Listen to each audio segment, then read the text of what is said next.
In an unexpected turn of events, whilst it seems that every tech product is getting more and more expensive, Apple is doing the opposite by releasing more affordable products and seemingly dominating when it comes to value for money. With the MacBook Neo sending their Windows competition into panic mode, whilst AI is increasing the cost of everything across graphics, memory, storage, it is wild to think that Apple is now the value play in 2026. But what can you actually get for your money, and how does it compare to if you spent the same amount of money on used Apple products?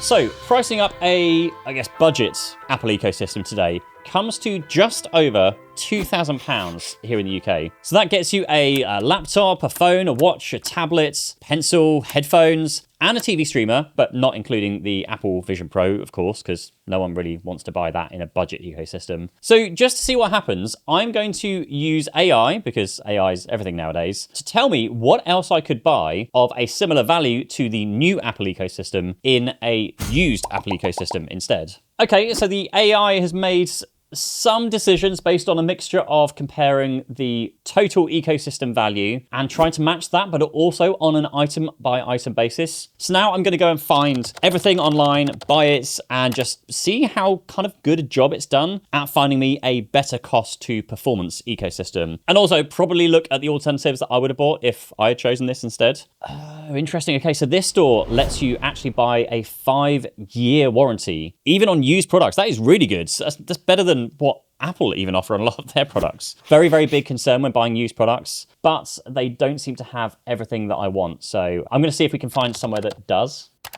Okay, so we can get an iPhone 16, which has an extra camera over the iPhone 17e. Laptop-wise, we get an M2 MacBook Air with the same memory, same storage. We also get Thunderbolt ports too, which is also quite important. For the iPad, we're actually going to go for an iPad 10th generation from 2022, which actually has the A14 series. It's just been really interesting to compare that to the A16 on the 11th generation iPad that we have now. For the watch, let's pick up a Series 9, which is now the last generation since we're on Series 10 now. Just be interesting to see how that compares to the current generation and budget Apple Watch SE 3rd generation. So that'll be interesting to see. And then for the AirPods, we're looking for a USB-C AirPods Pro 2, the 2nd generation. I think that's going to be a no-brainer over the AirPod 4s. And then let's also pick up an Apple TV 4K. Let's try and get the 2022, the 3rd gen model, just to compare how that compares to the 4th gen model that's currently available. And then we can go to checkout. Okay, so quite a few of the items, a couple of the items are no longer available. So it actually looks like Backmarket is like a marketplace that is connecting trusted buyers or trusted sellers to buyers, but then also adding their layer of protection on top. They also do offer things like 30-day returns. They've got warranty on there as well. And there is a no quibbles return policy, which is quite good, which guarantees you a happy ending. Interesting. And so what that does mean, and what I've noticed whilst browsing this site, is that even the available products and even those pricing for those available products can vastly differ. But for the purpose of this video, at least, I wanted to find one place to buy everything that makes it just a lot easier, just to see how that compares to buying new. So for now, I'm just going to fix the shopping basket right now, and let's see how we did. So nearly £4,000 later, here we have them. The cheapest new Apple ecosystem versus a comparable used Apple ecosystem. Now, starting with what I think will quickly become Apple's most popular product out of everything, the MacBook Neo. Honestly, I think this would just make so much more sense if they called this just MacBook.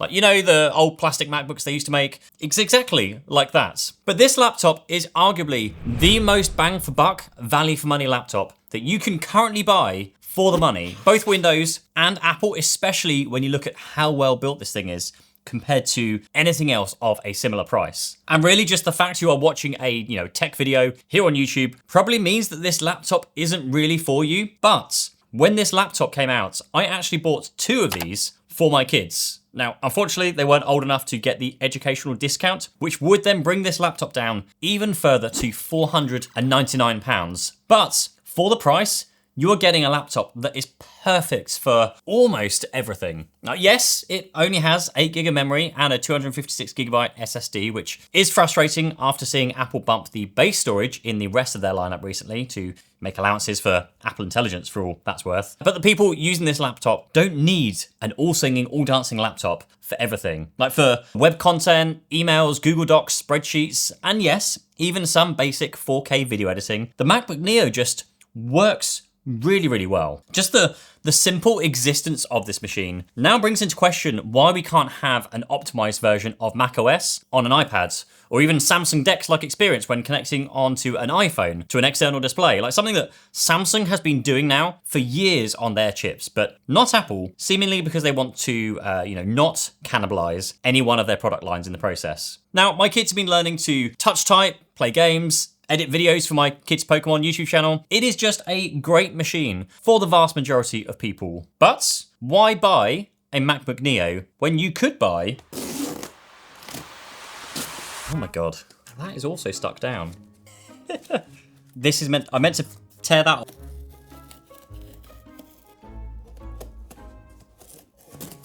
Oh, not quite the Apple unboxing experience.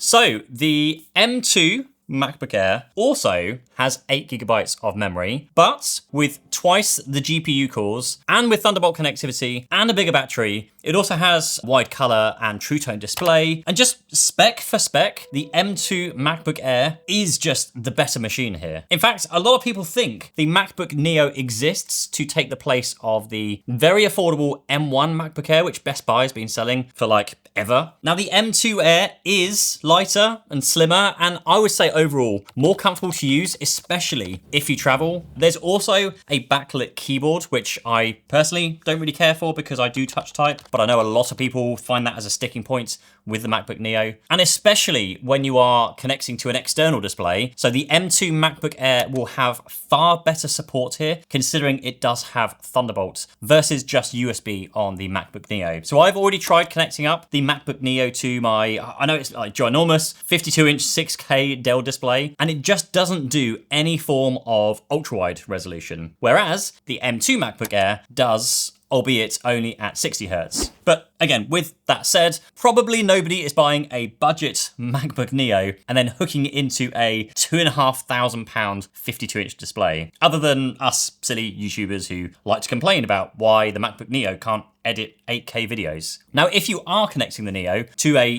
normal 16:9 display, you should be okay, but definitely keep in mind that the M2 MacBook Air will just have better support, faster transfer speeds thanks to support for Thunderbolt, plus they can hook into various Thunderbolt docks as well. But as with anything, there are drawbacks. Like you're buying a product released in 2022 compared to 2026 with the MacBook Neo, so you are buying a few more years of software updates and support, plus the option of extending with Apple Care warranty versus the 1-year warranty offered by the back market site where we bought this one from. So whilst the M2 Air is by far the better machine here that basically anybody watching this should go for, especially when you look at raw like spec for specs, for most normal consumers, i.e. people probably not watching this video, the MacBook Neo is still a fantastic machine, and it is a feat of engineering for the price compared to Windows alternatives that still is an easy recommendation to any of my friends, any of my family. Like,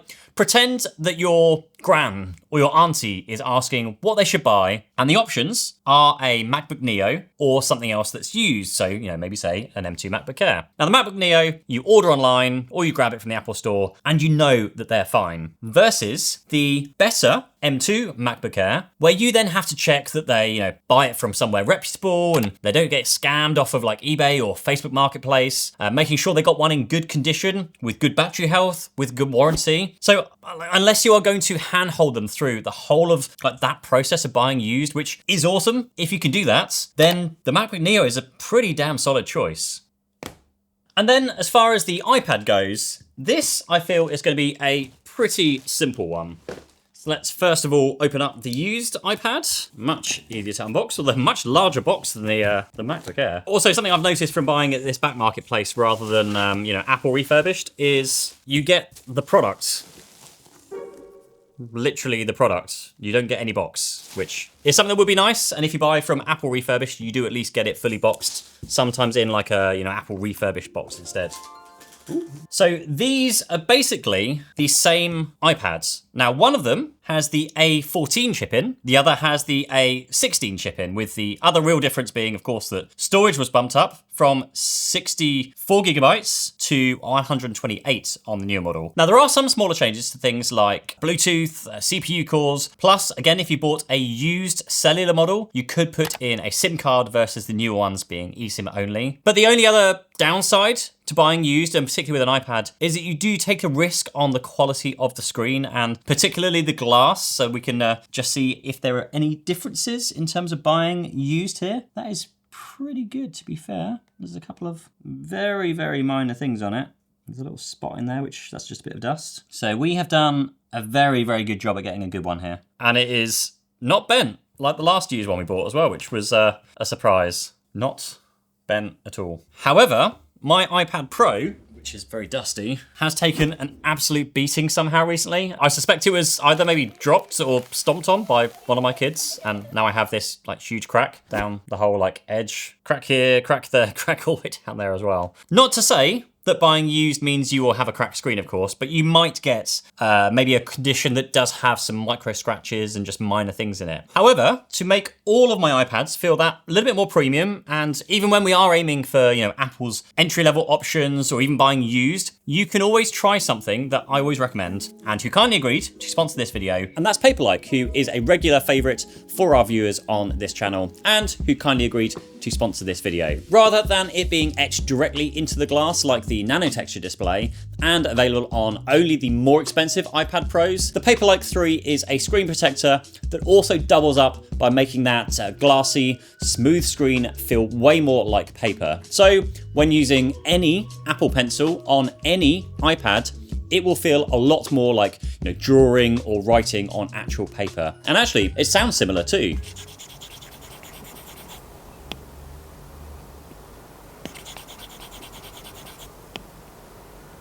Now, this isn't the same as Apple's nanotexture coating. It actually uses Paperlike's patented nanodot technology to make it what it is. But for note takers and artists, Paperlike is the only way to make your iPad feel more enjoyable to use. It's also affordable and available across all sizes and all iPads. There are 2 included in every purchase, and with their new Butterfly application, they are super simple to install. And if you just don't get on with it for any reason, there's always a 100-day satisfaction guarantee. So if you don't like it, or if you somehow mess up fitting both of the included screen protectors in each pack, you can simply get a free replacement or a complete refund. So give it a try, grab one using the link down below this video. And if you have used one before, why not just comment down below with your own experience to see what other people think as well. So as far as the used versus new iPads go, I think this one is pretty clear, though there is very little difference between both of these models. Just get the used one. Make sure you get the right storage, of course, if you are taking this away with you when you travel for downloading a bunch of content. But there is little to almost zero difference in how both of these iPads actually work, the speed, processing power, all of the good stuff. Next up is the iPhone, and this one was a very interesting choice by the AI gods. So new, you could buy the iPhone 17e for £599 here in the UK. Now, we bought an iPhone 16 for £499, when instead we could now buy an iPhone 16 Pro for £600, like £1 more than the iPhone 17e, or an iPhone Air also for £600, which is used.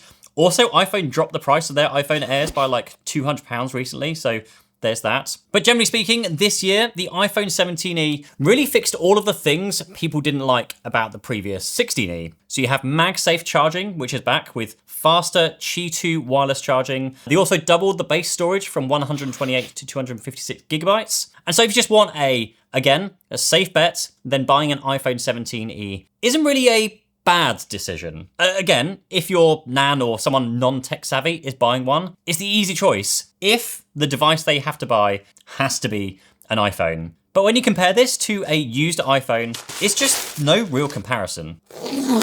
Oh, they haven't stuck the other side down on this one. Back market, you did a good job. Okay, downgrade now. That's a bit of an odd sentence to have inside a box.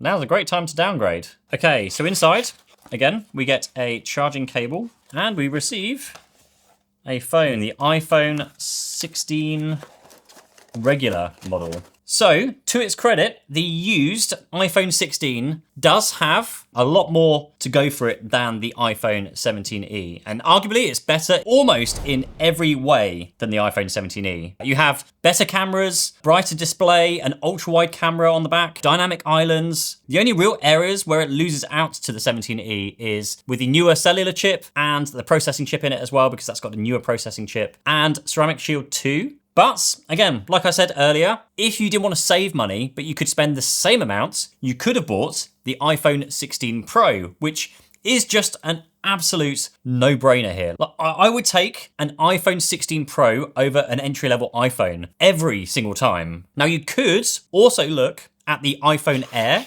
which if you are considering the used iPhone Air versus the 17e, then you are getting a bigger screen, you are getting an always-on display, ProMotion, dynamic islands, a camera control, you get a ceramic shield on the back, the A19 Pro chip instead of the regular A19. You do get similar battery life, you get the incredible front-facing camera on the iPhone Air that lets you shoot the whole like portrait and landscape, which is really, really cool. And it even charges faster than the 17e. So if the choice was between the iPhone 17e and the Air, I would probably get the Air personally. Not, again, just for the technical differences, but I know so many people who have actually switched to the Air recently because it's just a thinner, lighter, like way more futuristic phone than the regular, like pretty chunky, like Pros and the Pro Maxes and what have you.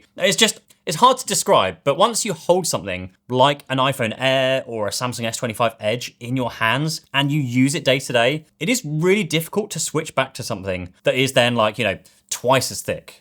But since the U16 Pro is also the same price, unless there is, anything that's really compelling you to go for the iPhone Air, go for the U16 Pro because that will just win out in every situation. Now the watch, though, is an interesting one. So the latest budget option is the Apple Watch SE, the third generation, at £219 here in the UK, which is still a great watch, especially for just £219. But for a similar price, you could have bought an Apple Watch Series 9, which we got. Or if you pushed a little bit higher, I can see Back Market has a current latest generation Series 10 for a few pounds more than the SE. And the Series 9 that we have here is actually way cheaper than what we actually paid just 1 week ago. We just kind of checked out the pricing again today, which is very interesting.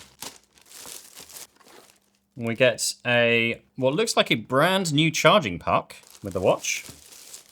And then the watch itself. So let's just see how this looks. So this is a Apple Watch Series 9 aluminum, 41mm in Starlight. We do get a watch strap in the box as well, which is another thing to look for if you're buying a used Apple Watch. I noticed sometimes it would just be like, you just get the watch part and no straps. And so you have to make sure you're getting one with a strap if you don't already have a strap. So the label on here, I don't know if that's got any relevance to it, but it did say A3 on the label. And you can quite clearly, very clearly see here, hopefully you can see this, which we'll try and capture on camera. There is a ton of scratches, micro scratches. It's not the best quality on the screen, I would say. However, once you're wearing it and it's switched on, I would hazard a guess that you're probably not going to notice. Again, like my watch is probably scratched and scuffed at some point, but again, just wait and see. We will show some B-roll footage just to see how that looks like. So this one is the previous generation flagship watch, the S9 chip, rather than the newer S10 series in the SE3. But with the Series 9, you get double the screen brightness. You get 2000 nits over 1000 nits. It also goes down to 1 nit minimum brightness versus 2 nits minimum on the SE3. So technically twice as bright at its minimum brightness. But you do also get extra health features. You get things like ECG, blood oxygen, hypertension detection. And not that I know that anybody properly uses it, you do also get double tap gestures too. Now for this one, I would definitely choose the used Series 9, even though there are a few scratches on it.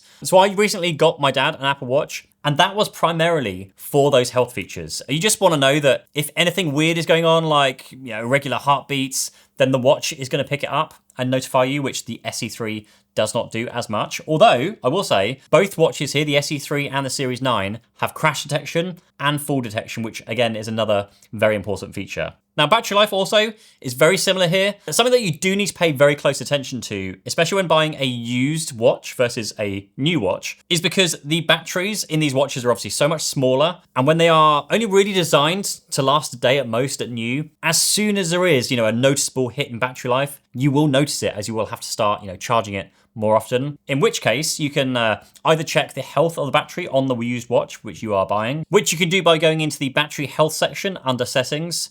Or again, just a safety net here, buying new would give you that additional guarantee that you're getting a fresh battery. Accessories now. Now, the AirPod 4s really actually surprised me when they first came out. As someone who has always worn like the Pro AirPods because they go further in my ear, but still struggles with earbuds staying in my ears. These buds, I think just because they're so lightweight, they actually do stay in my ears better than AirPod Pros. But the basic AirPod 4s don't include noise cancellation unless you then pay the extra for the model that does. Now, in comparison, the AirPod Pro 2s, interesting, charging cable, and the box for them. Nice little pouch. Those look pretty good. Now, one thing when buying in-ear headphones is you wouldn't really want to ever buy used in-ear headphones because hygiene and everything, but it looks like, they're definitely clean. They look brand new to me. They look absolutely spotless. Maybe they've used new ends and given them a clean or something, but these do look stunningly new as far as I'm concerned. Also, I am wondering if these are real. Now, I'm just seeing if it has the same markings on the inside, which it does. Now, for, I guess, loyal viewers of this channel, you might remember that we did buy a pair of, I think it was the AirPod 4s. Oh, okay, there's the first sign, not your AirPods, because normally it should just show up as a brand new Apple product. That turned out to be fake, because they were very, very good replicas, but as soon as we put them in and listened to music, they sound like trash.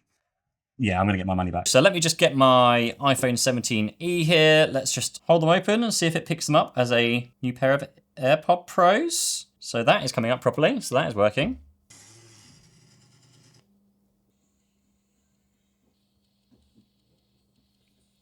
Wow, wow, wow. Okay, so the AirPod Pro 2s sound great. I almost feel like the AirPod 4s sounded better. Like, just, there was a moment there where I was listening to this track where just like there was so much low, like bottom end sub frequencies, which just really surprised me. I don't understand how a pair of the cheapest end of Apple's headphones can sound so good. That was just insanely surprising. Now, with that said, even though these do sound very, very surprising for the size and price, I would still say the AirPod Pro 2s are the no-brainer purchase here still. You still get, incredible sound quality, USB-C, the wireless charging, active noise cancellation is the big one here, and pass-through, which are all pretty much the gold standard of earbuds until the Generation 3s recently came out. But, at least, a devil's advocate here, at least the AirPod 4s stay in my ears, and they sound incredible, so there is that. And then we have the Apple TV, the 3rd generation versus the 2nd generation, which is very securely packaged this time. Oh, at least this one came fully boxed, although it's had a knife through, so someone's obviously done what I probably did and did the knife to get into their box. Now, of course, you should probably just buy a used 3rd generation since these have been out for the longest time, like years already. So you could easily pick one up these up at a discounted price. But again, if you really wanted to save money here and go for the 2nd generation version, I just thought this would be a very interesting comparison to see how they perform differently. Interestingly, this has the pull tabs on it, like it hasn't been opened. Let's see. Let's put this to the test. To be fair, could this be a new product? It's very well packaged. This looks, at least on the face of it, completely brand new. There is no sign of it ever have been unboxed and used before. So we get the original box, we get the original included remote control, although... Wait a minute! They've sent us a Apple TV 3rd generation. So there was me about to say that, unfortunately, this one comes with a Lightning remote control, but this comes with a USB-C remote control. So this is, and it says on the box here, this is an Apple TV 3rd generation 64GB Wi-Fi model. So even though we've bought did we buy? We're going to have to double check this. Even though I swear we bought a second generation Apple TV, we've received what looks to be a brand new Apple TV third generation. I'll put it up on the screen how much you paid for this, because this may have been a way to buy a brand new one for like, I don't know, half the cost. You get a brand new remote control, which, oh God, there's too many remote controls here. I actually drowned one of these remote controls in my house recently, so I need another remote control. I'm stunned. Wild. I'm gonna go and double check my order now. Okay, so after a little bit of confusion, this is the used Apple TV. That was not used. This was essentially a new purchase from a used marketplace, which saves us like £3. So anyway, this is the used Apple TV. And we went for first generation Apple TV 4K, which looks totally different to the new generation Apple TV 4K. For obvious reasons, because it's a lot newer. So the main differences with this one is this first generation was released originally in 2017. It does still support liquid glass, although fairly limited because it has less processing power. So does run tvOS 26. Interestingly enough, we have the network port model, which is good for smart features. However, this does not include any form of thread networking, which is a new feature on the newer Apple TVs. You also get HDMI 2.0 rather than 2.1, HDR10 rather than HDR10 Plus, Wi-Fi 5 versus Wi-Fi 6. But the biggest difference, other than the processing power, of course, is the remote control, which, as expected, this time is, oh my God, that is horrible. So just for clarity, this one was not bought from back market. This was actually an eBay purchase because we bought the wrong one. That's disgusting. I do not want to even go near with that. Yeah, just no. So this one does have lightning on it. The second generation also is lightning, but the new style remote, so this style remote, but lightning. And then the third current generation is USB-C and this style remote control. We are still waiting on the redesign or the new updated model of the Apple TV fourth generation to see what they can do with this. But this one has like a notoriously known kind of touch area at the top here where, you know, if you put it on the sofa and you just happen to bump it, it would then skip what you're watching. So if you can deal with that, then the Apple TV 4K first generation could also be a good option for you. We will do some side-by-side testing just so you can compare here between the 4K first generation and 4K third generation. Again, just so you can see what it's like to like browse around the interface, play some content and just see how well it performs. Now, personally, I would probably still go for the third generation, really just for the USB-C remote control, because that is a bit of a pain now to go and find a lightning cable to plug in like maybe one or two things that might still be lightning in your house, annoyingly, all being Apple stuff. But if you can't and you want to stay on a budget, then definitely I would say either the first or even the second generation Apple TVs are still an excellent buy. So